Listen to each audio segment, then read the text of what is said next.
How do I know if my story is working on social media? What do you want people to do after they listen to you? What's your call to action? How are you going to measure that? So you could measure your stories by reactions. If someone likes your story, they'll probably give you a like, right? A heart or whatever, an emoji of sorts. They might even give you a comment. If they go beyond that, they might share the story with one of their connections.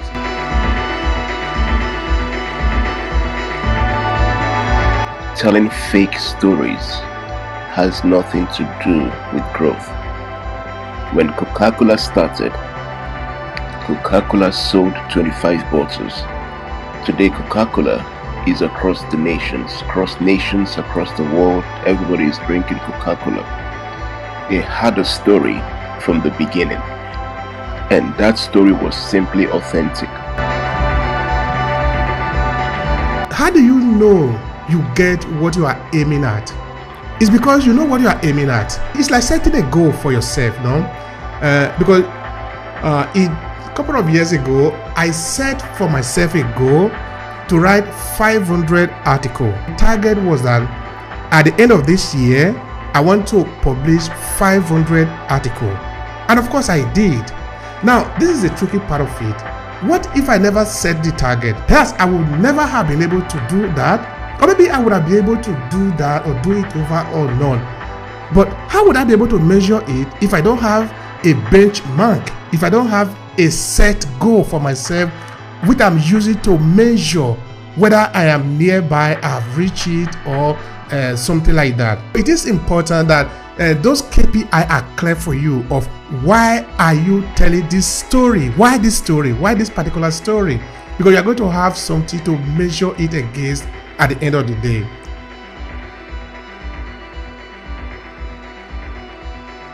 Hi, and thank you for checking out this short clip from Obehi Podcast. I'm Obehi Ewanfoh, the host of the Obehi Podcast.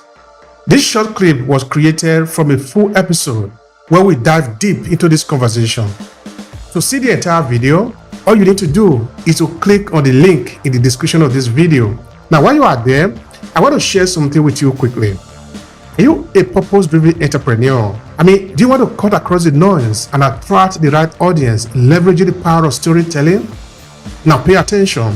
I'm currently working on a signature program to help you own your story and stand out for the competition. It's a 5-step journey to help reshape your professional and business narrative so you can drive success and stand out in the competition. And in less than 90 days. The link is what you see on your screen, academy.aclasses.org/story.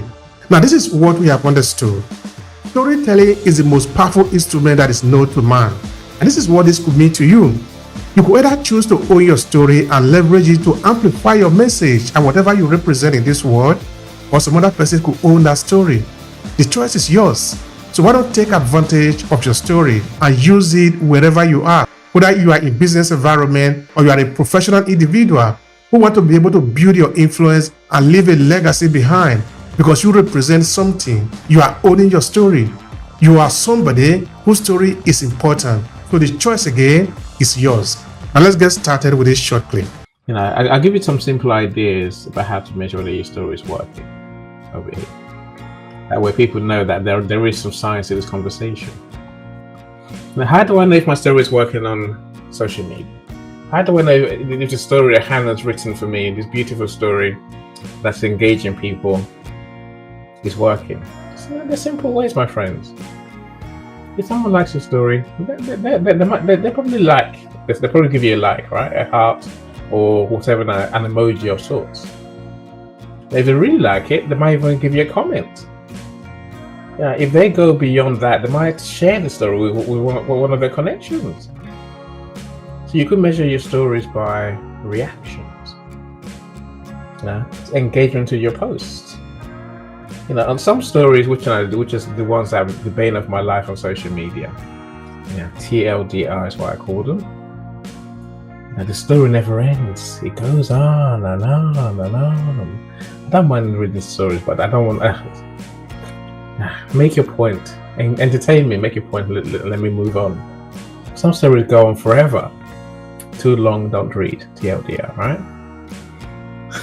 On those ones, you can judge whether people like them based on how far they scroll. If people like them, they might scroll to the right all the way down to the end. Someone who scrolls halfway, you can make a judgment and say, okay, maybe they liked bits of it. Maybe they only before they got bored. Maybe they only liked half the story, literally. The further someone scrolls, the more you can say, okay, they engage with that. They really liked it. They go all the way to the end. You can convince yourself that they really liked your story. I will say there's always this. Hannah mentioned it, and Obehi's mentioned it too. Conversions is everything in business, right? The engagement metrics I just mentioned, the scrolling, the likes, the shares, the comments, all of that means nothing if someone does not get their wallet out to buy. All of that means nothing. Someone doesn't call you to make an inquiry. Maybe your objective is not for them to buy directly. Maybe your objective is for them to connect with you. Like that. That's now for three of us on stage today. That's our objective. Of course, we hope you go to our website and buy in huge numbers, but the chance of that happening because of what we sell, engaging with you on a personal level, that's our objective. You must set the same objective for your stories. What do you want people to do after they listen to you? What's your call to action? How are you going to measure that? There is another whole level of measurement, which I think we'll come to. Let me let Obehi and Hannah share some more, and then we'll come to the measuring the biology of storytelling. There is a biology behind this, by the way, my friends. Israel, you have not spoken, so I will pass the mic to you shortly. But I just want to say something really very important, that those KPI that Annie mentioned, they are really going to be very fundamental, because if we don't set them in the beginning of the story, it might be difficult for us to, it's like setting a goal for yourself, no? Because how do you know you get what you are aiming at? It's because you know what you are aiming at. That is actually the tricky part about the goal. Thank you for checking out this video. Are you getting enough value from it? You see, this video was created for the purpose of adding value to you. So if this video make any sense to you, let me know in the comment section below. I'm interested in understanding what you take away from this video and if it makes sense to you, so we can provide more. But let's return to the video. A couple of years ago, I set for myself a goal to write 500 articles. Of course, I was not going to write the article all by myself, no. I was paying people to write some of the article for me, but I was writing the rest for myself. But the target was that at the end of this year, I want to publish 500 articles. And of course I did. Now, this is the tricky part of it. What if I never set the target? Perhaps I would never have been able to do that. Or maybe I would have been able to do that or do it over or not. But how would I be able to measure it if I don't have a benchmark? If I don't have a set goal for myself, which I'm using to measure whether I am nearby, I've reached it, or something like that. So I think that is where it is going to be very vital for us in our business storytelling. In that, when you are telling this story, you have your KPI that is going to help you to measure it. You know what you are aiming at essentially. In that you are not just telling the story because you want to occupy time, or maybe that is what you want to do, but of course we don't recommend that for business storytelling, because you are in business because you are in service. You are going to be considering things like maybe you want to get more people signing into your program. You want to get, it might not necessarily be just the comment, no, that can be part of it, but maybe like anyone was saying, you want somebody to call you at the end of the day, I want to do business with you. That is a very good KPI, because at the end of the day, you are remaining in business because your employer, who are your clients, are patronizing you. They are buying your product and services. Otherwise, you are folding up, because if you are getting money from somewhere to finance your business on a perpetual basis, then you must be cheating yourself somehow. So it is important that those KPI are clear for you of why are you telling this story? Why this story? Why this particular story? Because you are going to have something to measure it against at the end of the day. So that was very important for me, and I appreciate that. All right, Izu, the conversation is that measuring the return on investment on your business storytelling. Please tell the people who you are and your take on the conversation. Thank you so much, brother. I can hear you, my friend. Thank you so much for your question. Now, this is what I would have to say concerning the topic. Because before I say something about the topic, my name is Izu Samuel.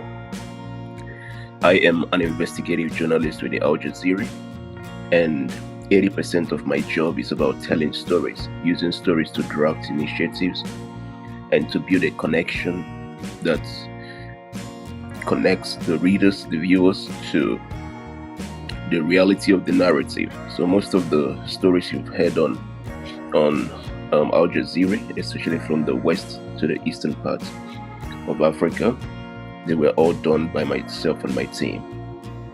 So with that said, what I would say concerning the ROI of your business story is that the first thing you must pay attention to about the return on investment of your business story is that you must be authentic about the story you want to share. Telling fake stories has nothing to do with growth. It might cause people to move. People might even patronize you along the line. But if you are ever going to do something very fantastic and the future in mind and view, talking about posterity, talking about business posterity, when Coca-Cola started, Coca-Cola sold 25 bottles. Today, Coca-Cola is across the nations, across the world. Everybody is drinking Coca-Cola. They had a story from the beginning, and that story was simply authentic. When you talk about Al Jazeera, the same thing. When you talk about the biggest of the media platforms and businesses that have ever existed, before they start the business, there must be a story that drives the initiative of the business. I've said it before, and I'll say it again, that storytelling is the oldest brand across the world. The BCs and the MAVCs, storytelling stands out to be the oldest brand in the world. And you can't talk about anything without a story. Everything you want to talk about today has a story attached to it. And your business is really a business when the business addresses the challenges of a people